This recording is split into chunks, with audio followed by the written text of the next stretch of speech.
नमस्कार, दीपास किचन मध्ये आज आपण इडली डोसा सोबत खाण्यासाठी साऊथ इंडियन स्टाईल कारा चटणी बनवतोय। नेहमीच आपण खोबऱ्याची किंवा शेंगदाण्याची चटणी इडली डोसा सोबत बनवत असतो, तर आज आपण अगदी वेगळी चव असणारी आणि एकदम इन्स्टंट होणारी कारा चटणी बनवूयात। त्यासाठी मी इकडे गॅसवरती पॅन गरम करायला ठेवलेला आहे। पॅन आपला हलकासा गरम झाला की त्यामध्ये आपण 1 चमचा इतकं तेल घालायचं आहे। तेल सुद्धा आपलं हलकसं गरम झालेलं आहे। त्यामध्ये मी 1 चमचा भिजवलेली उडीद डाळ घातलेली आहे, तसेच 1 चमचा मी ते चणा डाळ घातलेली आहे। या डाळी तुम्ही न भिजवता घातल्या तरी सुद्धा चालू शकतात। आता सुरुवातीला आपण ह्या डाळी अगदी 1 ते 2 मिनिटाकरता अगदी कमी गॅसवरती थोड्याशा लालसर होईपर्यंत आपण भाजून घेणार आहोत। इथे आपण जास्त पण डाळी भाजायच्या नाहीत, हलक्याशा त्या भाजून घेतलेल्या आहेत। त्यामध्ये मी बारीक चिरून घेतलेले कांदा घातलेला आहे, तसेच 1 बारीक चिरून घेतलेले इथे टोमॅटो सुद्धा घालणार आहोत।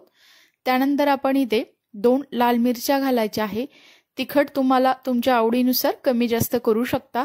त्यानंतर याला अगदी 2 मिनिटाकरता आपण बारीक गॅसवरती थोडंसं परतून घेणार आहोत, म्हणजे कांदा आपला मऊसूत झाला पाहिजे आणि टोमॅटो सुद्धा अगदी व्यवस्थित असा शिजला गेला पाहिजे। तुम्ही ते बघू शकता, अगदी 2 ते 3 मिनिटांमध्ये आपला कांदा मऊसूत झालेला आहे आणि टोमॅटो सुद्धा अगदी व्यवस्थित असं आपलं शिजलं गेलेलं आहे। आता आपण हे असंच 2 ते 3 मिनिटे थंड करून घेऊयात। तर इथे तुम्ही बघू शकता, अगदी 2 ते 3 मिनिटांमध्ये हे आपलं टोमॅटो कांदा व्यवस्थित असं थंड झालेला आहे। त्याला आपण मिक्सरच्या भांड्यामध्ये काढून घेऊयात आणि यामध्ये आपण चवीनुसार मीठ घालायचं आहे। तसेच मी इथे 2 हिरव्या मिरच्या घातलेल्या आहेत, त्यामुळे आपल्या चटणीला एक छान असा स्वाद येतो। आता आपण याला मिक्सरमध्ये बारीक करून घेऊयात। तुम्ही ते बघू शकता, अगदी 1 ते 2 मिनिटांमध्ये आपलं मिक्सरमध्ये मस्त अशी आपली कारा चटणी बनवलेली आहे। आता आपण याला दुसऱ्या एका बाउलमध्ये काढून घेऊयात आणि वरून आपण या चटणीवरती तडका घालणार आहोत। त्यासाठी इकडे मी गॅसवरती तडका पॅन गरम करायला ठेवलेला आहे। आपलं पॅन व्यवस्थित गरम झालं की त्यामध्ये आपण 2 चमचे इतकं तेल घालायचं आहे। तेल सुद्धा आपण हलकसं गरम करून घेणार आहोत।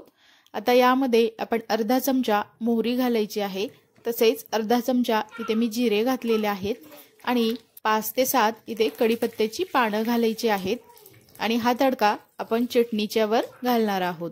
तर तुम्ही ते बघू शकता, मस्त असा आपण चटणीच्या वर हा तडका घातलेला आहे आणि इथे आपली अगदी साऊथ इंडियन स्टाईल कारा चटणी बनवून तयार आहे। एकदम सोपी रेसिपी आहे, अगदी तुम्ही 5 ते 7 मिनिटांमध्ये ही कारा चटणी बनवू शकता। एकदम चविष्ट लागते। तुम्ही इडली डोसा किंवा तुम्ही बनडोसा सोबत सुद्धा तुम्ही ही चटणी सर्व करू शकता। आज मी इथे इन्स्टंट तयार होणारा बनडोसा बनवलेला आहे, त्यासोबत मी आज इन्स्टंट होणारी ही कारा चटणी सुद्धा सर्व करणार आहे। एकदम चटपटीत अशी ही चटणी आपली बनली जाते। तुम्ही सुद्धा नक्की ट्राय करून बघा, कशी झाली आहे मला नक्की कमेंट्समध्ये सांगा।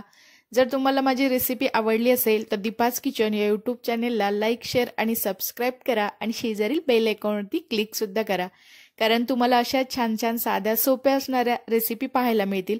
नंतर भेटूया आपण अशाच एका रेसिपी सोबत। तोपर्यंत सर्वांना धन्यवाद।